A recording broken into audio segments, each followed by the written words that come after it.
Morning. Good morning. Michael Rose on behalf of the appellants, and if I can reserve 2 minutes. Sure. That would be great. This case is a very simple case because all we're talking about is Rule 1.420E, and whereby a notice was sent out to the parties indicating that there was a failure to prosecute for a period of about 14 months. With this failure to prosecute notice, it gave the parties an opportunity to come before the court and show good cause as to why the court should not dismiss the case. The plaintiff in this case failed to do that. They failed to do anything within 14 months prior to the time that the notice was sent out. They then failed within the 60 to 65 days after the notice was sent out to do anything whatsoever. And they failed within 5 days before the December 20th, 2012 hearing to provide notice or good cause as to why the case shouldn't be dismissed. So what simply happened is, on December 20th, 2012, the defendants, through counsel, which was myself, appeared before the court, and the court, on her own docket sheet, through her own bailiff and judicial assistant, determined that there had been no record activity and that there had not been. Was it on December 20th or was it on December 19th? Because the trial court judge signed, there's various orders, but they're all signed on the 19th, not the 20th. Apparently what happened is that these were pre-prepared. The hearing was, no question, it was on the 20th. Well, and how do we know that there's no question that it was on the 20th? We don't have a transcript, do we? If you look at the appendix, one of the orders, which is behind tab D, was actually stamped on December 20th. Well, I understand they're stamped, but she signed it. The trial court judge, I have 3 of them signed the 19th of December and the 19th of December 2012. So my question is, how am I supposed to have record evidence that supports that this was actually done on December 20th, as you state, when there's not a transcript that says, there's a court reporter there that says this occurred on December 20th, this hearing? Okay, there was no hearing. There was no transcript on December 20th, and that's the answer to your question. I can't tell you that. So there's no, so from my perspective, this order was entered on December 19th. That's when it's signed by the trial court judge. Yes, I understand your dilemma. The reality is that the order was prepared and it had the wrong date on it. We did have a hearing on December 20th. I attended that hearing. I waited for opposing counsel for over an hour. No one showed up, and the court, on its ability to access the docket sheet, the records, found that there was no record activity and that there had not been any justifiable or good cause shown, and then entered this order on the motion to dismiss, which is behind tab D. The bailiff then stamped it with the court stamp and then sent it to recording for the clerk to file it, which it eventually was filed on December 26th. So, I'm sorry, I took you off your train of thought. No, I hope that answered your question. The reality here is that there are things that probably should not have occurred. The pre-prepared order should not have been signed on the 19th, but it was. I want you to focus on one thing, is the 1.420E. Either we have that rule And as the Supreme Court has said, and as this court has said, it's either going to be followed or it's not going to be followed at the whim of the trial court. And in cases that you've had before you, the EMC case, which I cited in my brief, and just 2 months ago, there was another J.P. Morgan Chase case versus Sarmiento, and where in that case, this court went ahead and said that there was record activity. And in fact, it showed that as soon as the notice had been sent out, the FWOP notice had been sent out, then the plaintiff had sent out affidavits, the plaintiff had filed different documents, and there was record activity. If there were record activity in this case, I wouldn't be standing up here. I would have no argument whatsoever. But there was no record activity whatsoever during the 10-month period, during the 65-day period, or during even the 5-day period prior to the December 20th hearing. So as a result of that, we either look at the Supreme Court case. Wasn't there an email notification between the 20th and the 26th? Wasn't there an email notification that was sent to the court on December 24th? Yes, there was. Is that record activity? Yes, I believe it was. I thought you just said that even between the date of the signing of the order and its docketing with the court, there was no record activity. But in fact, there was. The 5 days before. The 5 days before what? December 20th.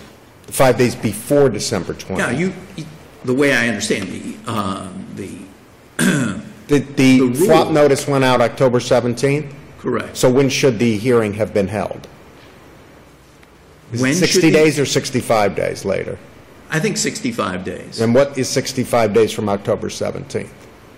That would have been December 21st. So the order, whether it was signed on the 19th or the 20th, the hearing and the order on the hearing were actually held before the requisite time period had passed.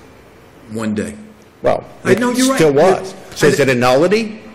Is it abated? Do you have to have a new hearing after the expiration, or does it kick in a day later? How does that work? Okay. Well, what does the case law tell us? I happen to agree with you. What does the case law say? Well, that's what I'm citing here. What I think the case law is, and I think what this court has found is that unless there was record activity or unless there was something prior to the time of the hearing, then the case would be dismissed. It shall be dismissed, not may be dismissed. Right, but you sort of want to have it both ways. You want to have the language applied to you, but not the language applied to them, because there's a 65-day requirement. It's sort of like a motion for summary judgment. You can't file or request an oral motion for summary judgment. We've spoken on this court that says that's not proper. It has to be written. You have to give 5 days. You have 2 days to file an opposition, affidavit. I mean, there are certain requirements that have to happen. So how is it proper for the trial court to enter an order, whether the order was entered on the 19th or the 20th, which is prior to the expiration that they had to cure? They had 65 days to cure, correct? To do some record activity.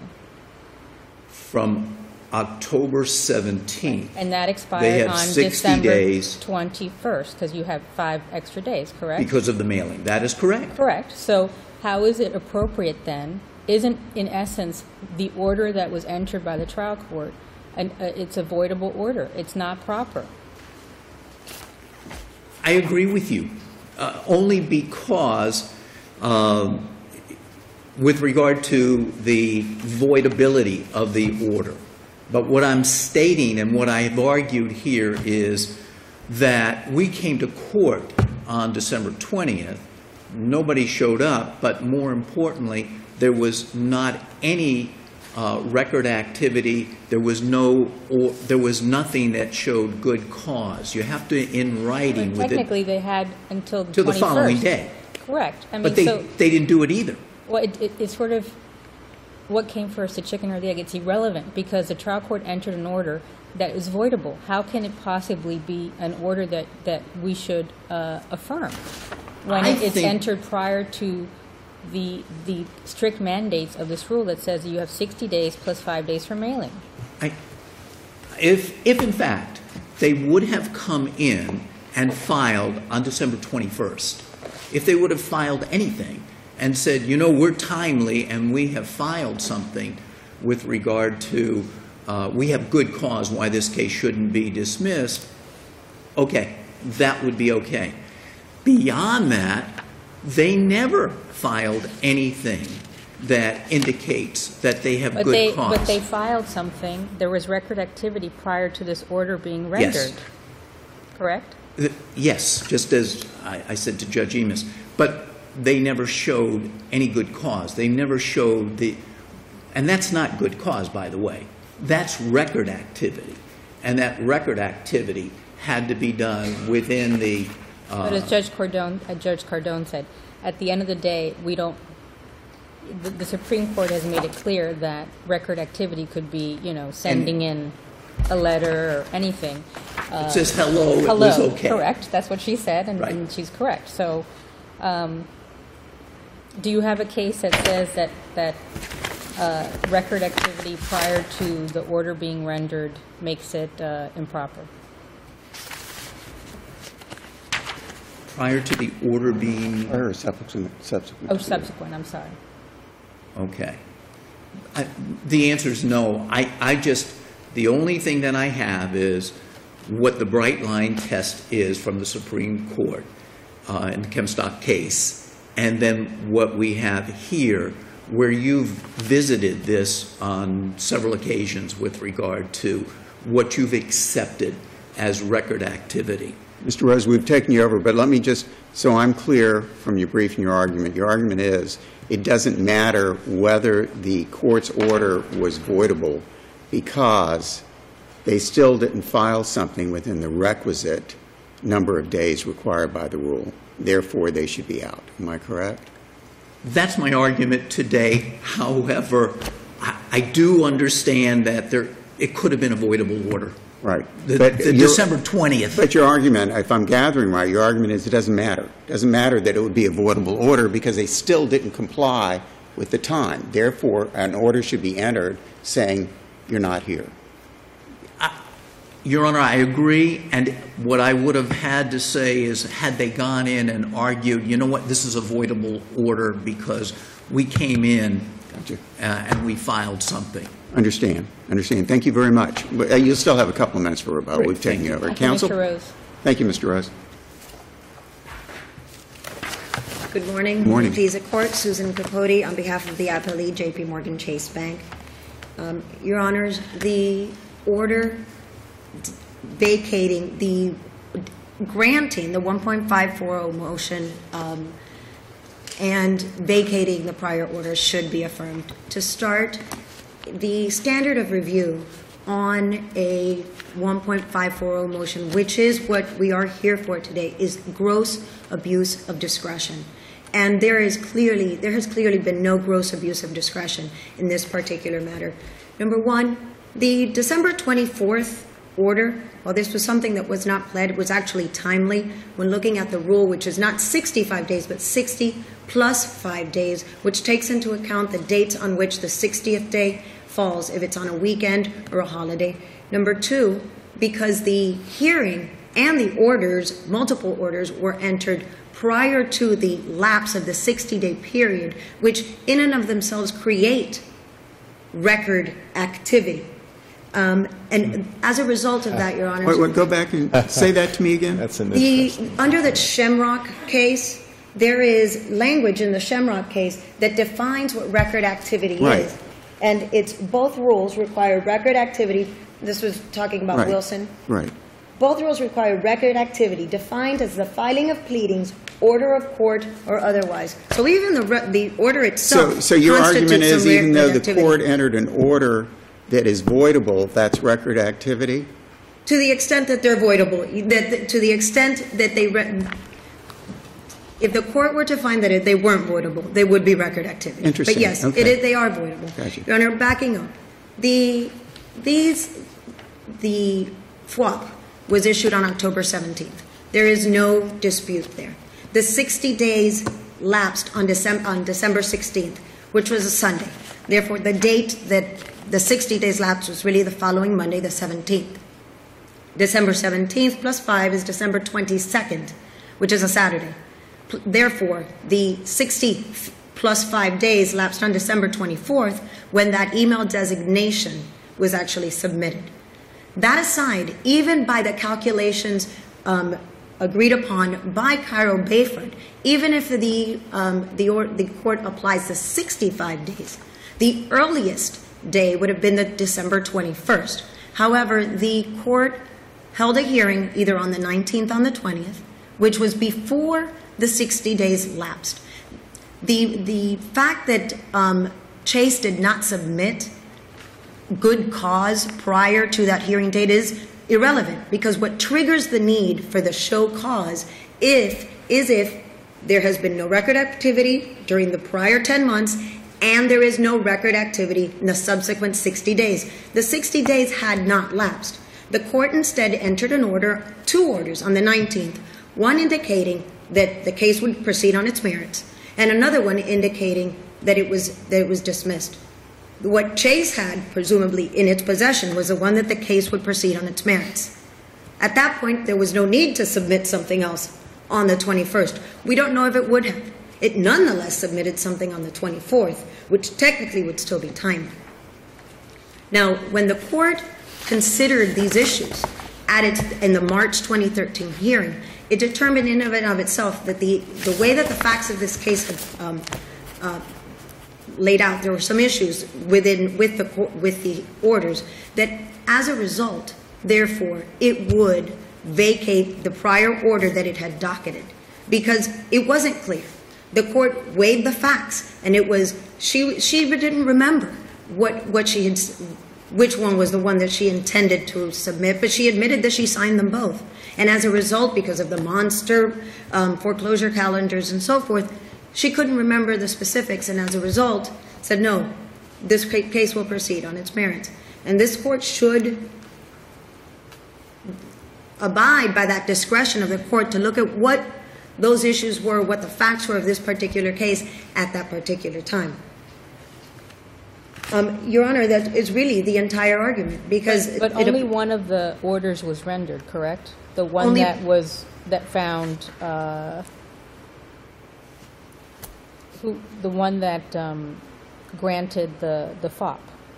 Yes, Your Honor. The only order that was docketed was the order that dismissed the case. However, that does not eliminate the fact that the court signed 2 orders that were conflicting. One which clearly states that the court would continue to consider the case and that it would proceed on its merits.